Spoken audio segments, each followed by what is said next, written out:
My friends have an aquatic turtle, and one of the last times that I was there, over at their house, I looked into this tank and I saw this turtle swimming around and it occasionally catching, making eye contact with me. And I just had this big realization of something that I've always known, but just came out of nowhere. The bubble of consciousness that tiny creature inhabits. And that's what it is. A big bubble. It is just as big and vivid as mine is. Even though that animal is so much smaller. It still has access to this whole deep web, this great big sea of consciousness.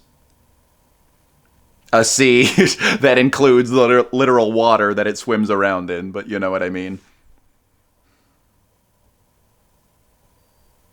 Yeah, like I said, I've always intellectually sort of known this, but I never really felt it as a real foundational truth in the same way that I did in that moment before.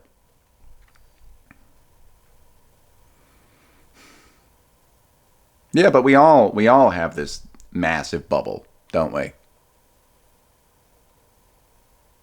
The world is just as grand and vivid for everybody.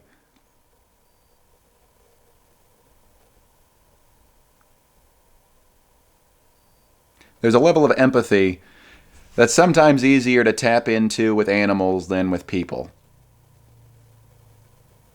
Just because people are always, and this guy's guilty of this, they're always talking and expressing, and in the ways that they're expressing, there's often some kind of front or at least a bit of a filter that they feel they need to send it to depending on who they're talking to.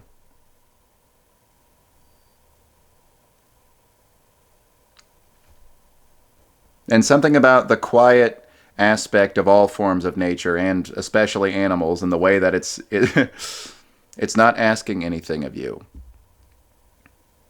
This turtle here that lives its life completely independent of mine. Sometimes you just have moments like that where you're like, I literally am not the center of everybody else's world. I am not the most vivid character in that story that's going on there. I just talked about, and you'll hear me talk about a million times more, about how we see the world through this big lens of self. And part of that lens of self is determining if somebody else's whole experience is as significant as my own.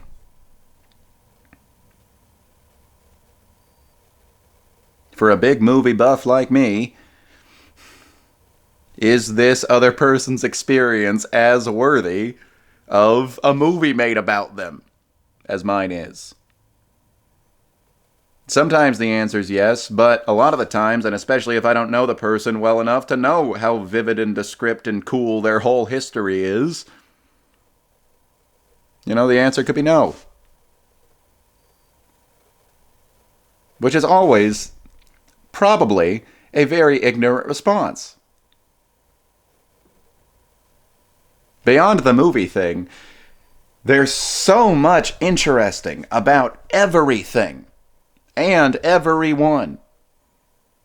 You think of the most mundane people in the world, and you're like, but isn't that interesting to sit there and note just how mundane all their preferences and everything about their day-to-day is?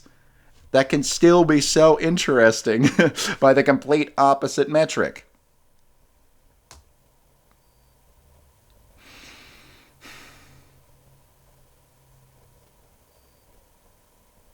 The larger scale of this is empathy, obviously, for other people.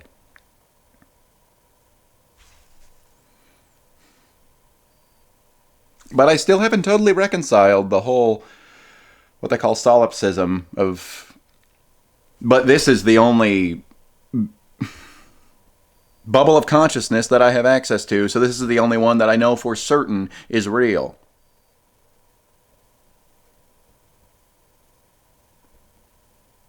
So I guess this is where my part of the conversation stops, because I need to contemplate on this more. But to whatever extent I can intuit that everybody also has one of these bubbles at their disposal, I want to spend just a little bit more time each day recognizing the depth of all those bubbles.